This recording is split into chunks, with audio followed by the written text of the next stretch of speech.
I'm Lola. And I'm Mamuna. Together, we've a combined 35 years of experience within the tech scene in North America and Europe. We talk about the highs, the lows, the WTFs of navigating the technology industry and answer your questions about navigating tech careers. This is Lost in Tech.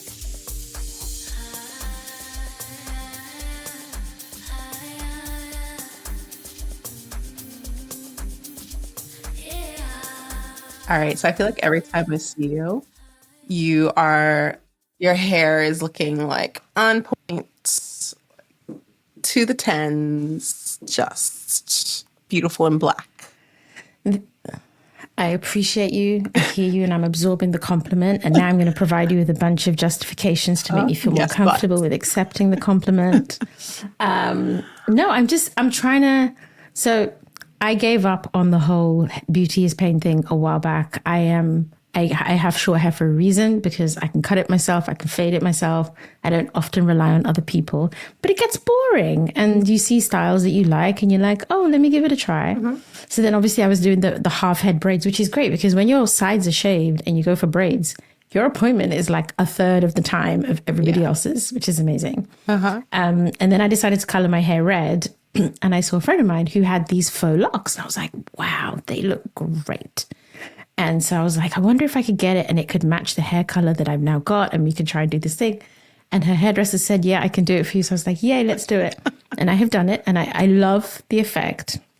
But Mamuna, beauty should not be pain. When I tell you my scalp hurts and I came home in a rage because of the tightness, because my hair is so short. It's really gripping the hair for this style. Dude, I did not need a facelift, but I got one. Oof. And I am not okay with the pain. And so I'm really going to enjoy the style for as long as I keep it because I'm never, ever doing it again. And it's not going to loosen, like the grip is in there. Oh, it's going to loosen. It's going to ease up. But even the 2 days of discomfort that I've had to me is unacceptable. Like, this is why I don't do certain hairstyles. This is why I cut my own hair because I don't believe in this level of discomfort, so.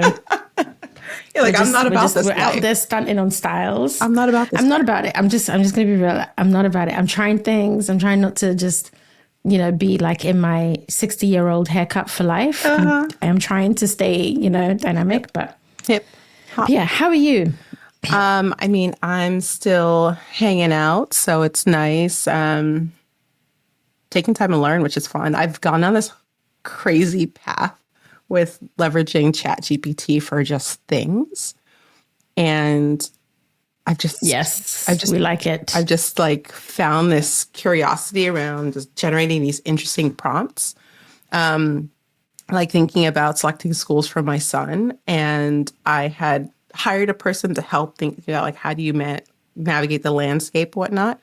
But then I compared it against what I found on ChatGPT. Pretty similar. Probably going to get to a better point on ChatGPT. And I'm like, oh, wow. What else? And I keep asking myself, what else can I use this for? And you sometimes forget that you have it at your hands. And the thing that I've really unlocked over the past couple of weeks is having it ask me clarifying questions to then get me to better, more specific recommendations or bits of information. Better articulation on what you want. Yeah.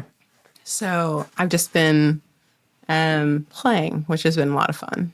I managed to get ChatGPT to help me with my capital gains tax calculations.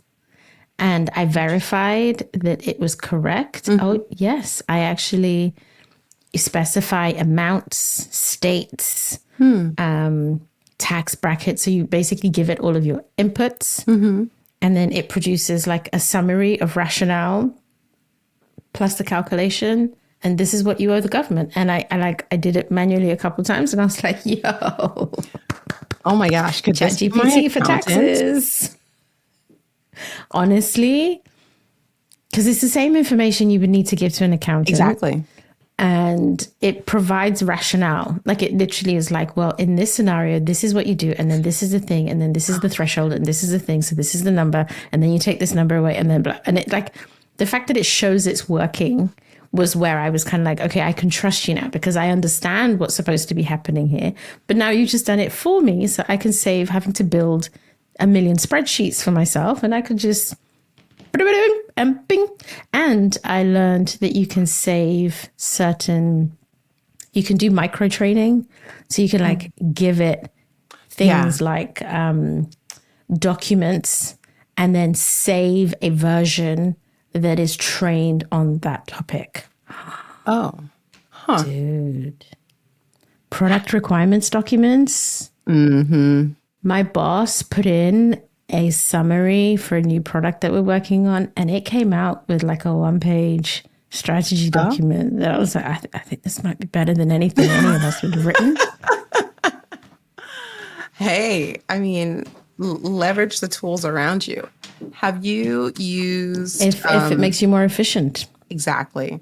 Have you used Claude or Gemini yet? I have not, but I'm definitely at the let's give it all a go when we have time than the I don't know about this technology stage. Yeah, I'm definitely very curious. I have a friend that is a hardcore Gemini user, and I love when she'll send me like a link to her prompts and output, and I can review it and I can play with it in GPT, which is nice. But I haven't gone down the path of leveraging either just yet, and I'm very curious. I think the idea of like, is it GitHub who calls theirs Copilot? Yeah. And that's actually probably the best metaphor for most like generative AI models right now. It's like you still need to know what you need, and you still need to be kind of clear enough on what your inputs and your prompts are. But it does have the ability to be a very good like assistant for you. A friend of mine uses it to build schedules. So she's managed to get to the point where she's kind of like able to say, I need to do this, I need to do this, I need to do that. Build me a schedule template, and boom, output a template with times. And like, I'm going on a work trip next week.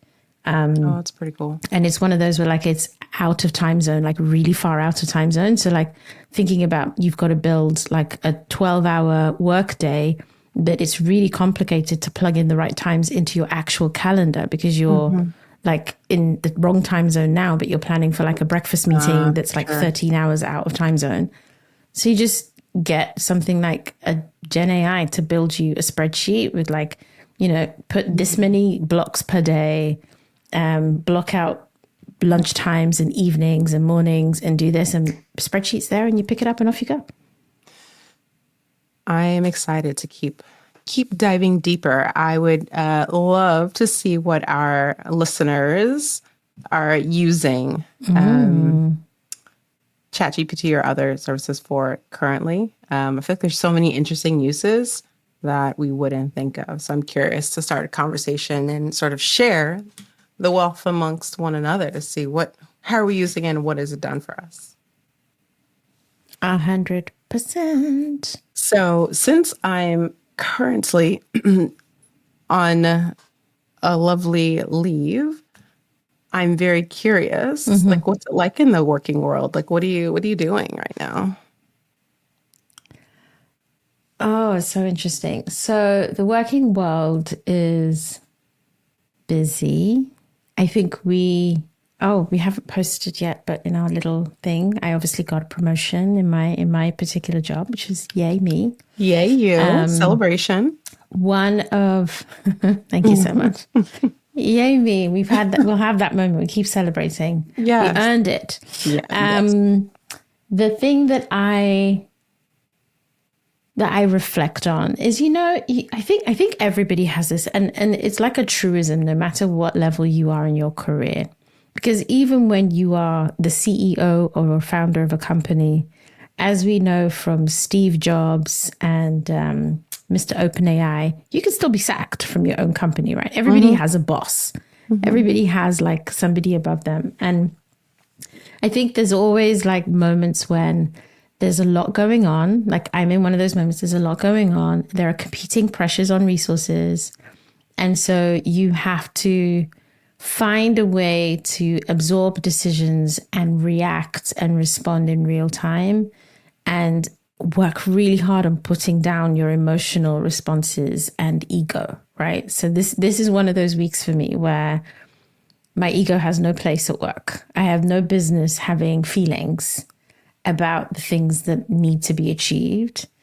At the same time as feeling very accountable to my team, to the people I work with, that like there's no value in like spending ages spinning in disagreement. So how is work? Work is good, and disagree and commit is a win. That is how work is. You said a lot there, disagree and commit, which is I think a lot of people can relate to when it comes to like when you're in the trenches of work and you just feel like you're a bit underwater to an extent, and either you are just a leader or you're a leader plus you're also in the mix of the day to day. You have people looking up to you to see how are you going to react and respond. So it's like no longer just you anymore. It's you plus your team, and you have to kind of model behavior because if you freak out, the team's going to freak out, right? But there is that human. 100%. Yeah, there's that 100%. Human in you, right? That feels something is right, and you want to kind of push and advocate for that thing. So, well, it's kind of like I think we've spoken about this before. The work that I continue to do is to feel my feelings, and that applies to work and life, right? Don't push them aside. Don't ignore them. Don't pretend they didn't come up for you. And so I'm embracing the frustration personally, and I'm recognizing the emotion and the ego. But then you have a choice about where do you put that out into the world, and you have to know what it takes to maybe go away. So, yesterday was all about, I have a problem with something, but I may be operating a little bit in the ego, and I need to think about, okay, how do I separate ego from that problem? Because it's work. So the reality is all anybody needs from me is a solution, not my attitude and not my like ego. And then today it's more like, okay, there's a lot of thinking to do and we are already very busy. And so there's frustration, and it's okay to be like, wow, this is a lot. And I am currently in the, wow, this is a lot, but I'm also in the, let me not reply to people who also are openly exhibiting that, because we do not need to take each other down a rabbit hole of mess. Constructive. One of us needs to say, okay, it's not constructive. Peace. Okay, cool. This is, and then we'd be like, all right, take a beat. Let's figure out the new plan. Let's get back into it. And I need to be that person. So I'm accepting all of those things, even while I'm like, God damn it. Question for you in that, because I think you're approaching it very logically, which is great, right? That's likely a lot of experience and time that has afforded you the ability to approach it logically. But maybe for our listeners who maybe have the experience and time, but haven't yet been able to like wrangle their feelings in that same way, or they're newer in their career, what are some tools that you have pulled from over the past couple of days to help you reach this point? Ooh, okay. So physical tools have literally been, and this is one that was given to me by the incredible Nova, who is somebody that we both know. She's a coach, leadership development specialist, and honestly, incredible energy worker. Under my desk, I make sure that I take off my slippers and I plant my feet firmly on the ground. And I put my hands on my knees and I breathe. I breathe the best breathing I can do at any given point. And I do this a lot when I'm in the meeting. So instead, because like there's almost like a physical where you just like you lean in and you're getting this and like your energy's up and you're just like, and you're trying to unmute and then everyone's jumping in and I'm like, okay, let me do the opposite of that physically. So I try and trigger like lean back, feet on the floor, breath in, breath out. Do you need to speak? Pause, then speak. So there's like I have learned to switch on a physical response, particularly because I work remotely. So this is my office and my medium that physically calms my body down. It slows down my heart rate and it gets me just being like, okay, good. Right. We are here, we are alive, we're present. Emotionally, there's also it is a remote company. So I would say 70% of where the action happens is on some kind of productivity tool, a document, comments, Slack in our case, or in like a Google Meet. So if I'm not live meeting with people, I try and walk away and take a minute and just walk out the door, go downstairs. Today I took a break. My daughter was ill, but she has new glasses. So we walked to the optician, we picked up our glasses, we came home the long way in the sunshine. Like, you have to remind yourself to take the pause before you come back.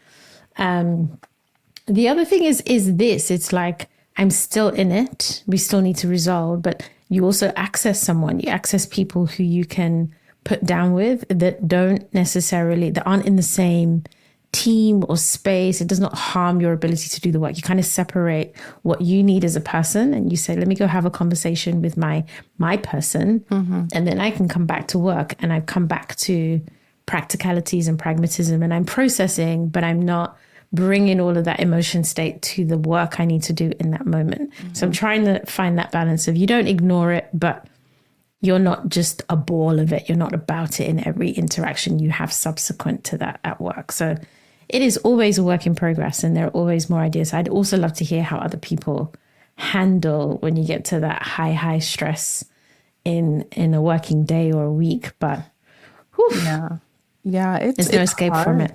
It's hard. It's inevitable for the most part, especially I think in the types of companies we work for, where you're just it's going to either compound or hit you at one time. Like, you have a plan, and then all of a sudden, changes, right?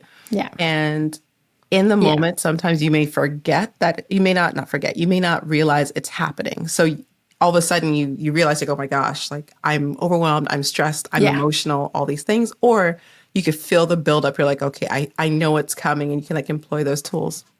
Yes. I'm curious for those, I think we've all been there, where it's like, you are in the moment, you're like, you've hit that top, and you realize that you're like, oh my gosh, I haven't caught myself before that time. What did you do at that time? So I had one of those on a call today. Oh.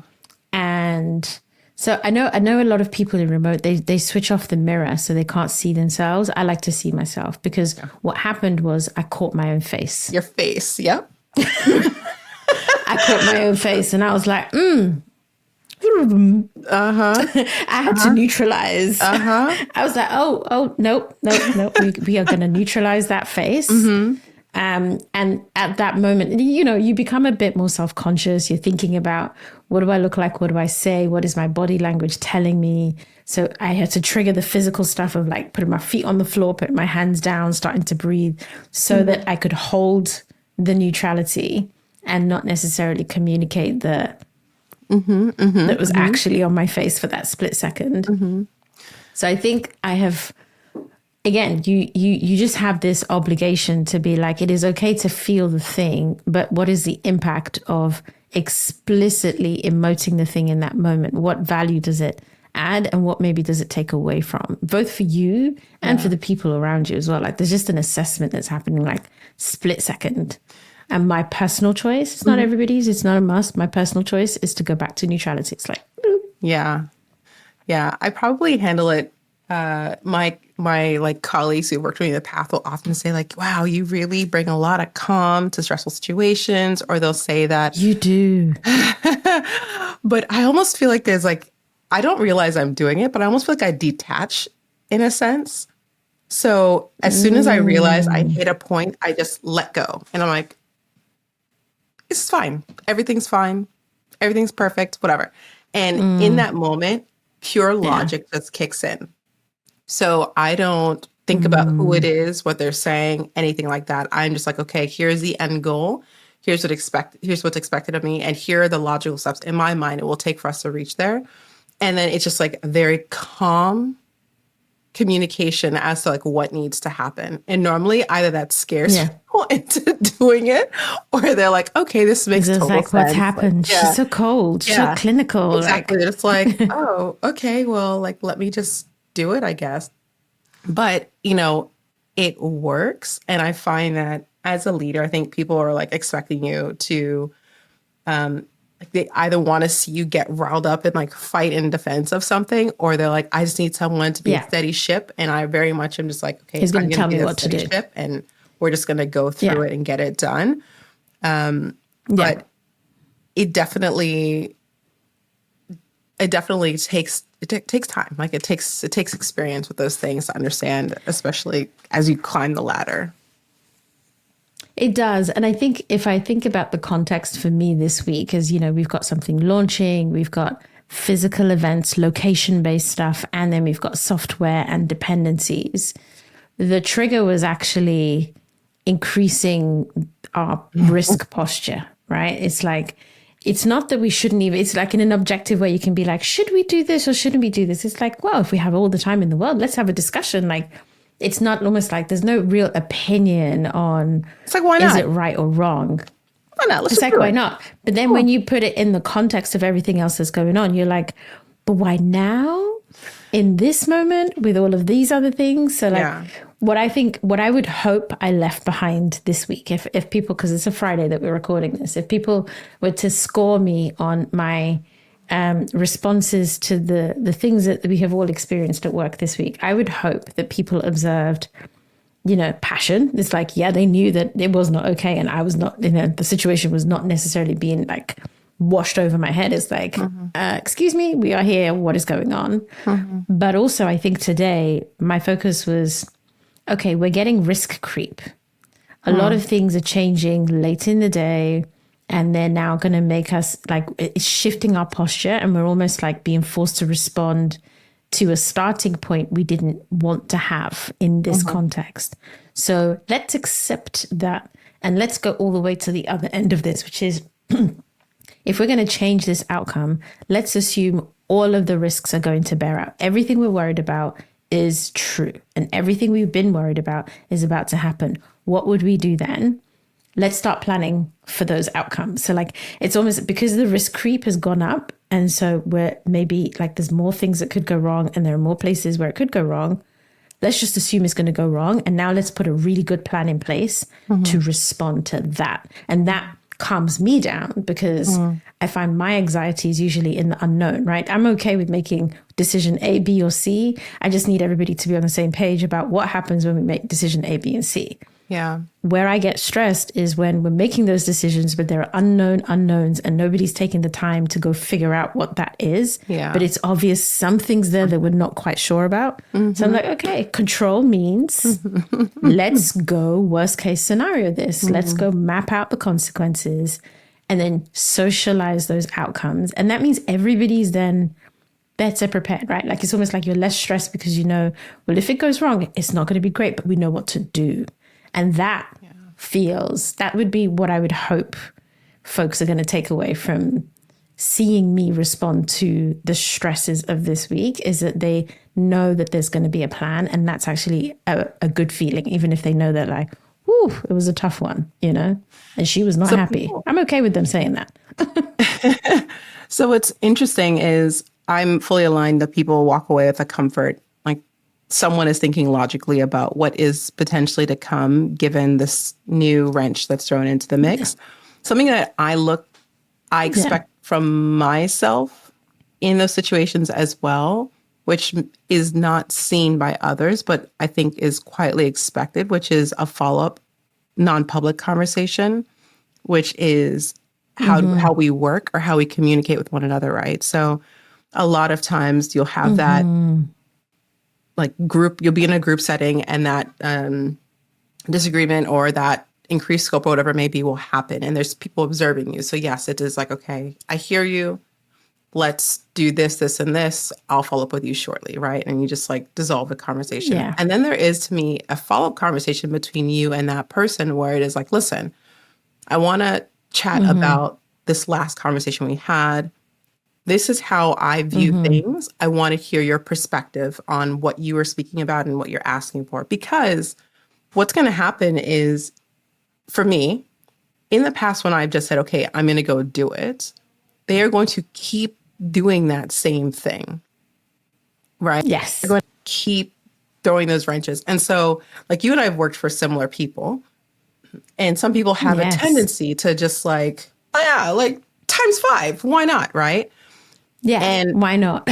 Right. And for every of those conversations, I have gone back to that person, those people, and have said, you know, hey, we need to talk about this. Like, it's disruptive to the team. I want you to understand like what's going on amongst the team. I want you to like, hey, next time you have an idea, let's talk about it one-on-one first. And I can talk through it with you before we bring it to the team, like whatever it is. Right.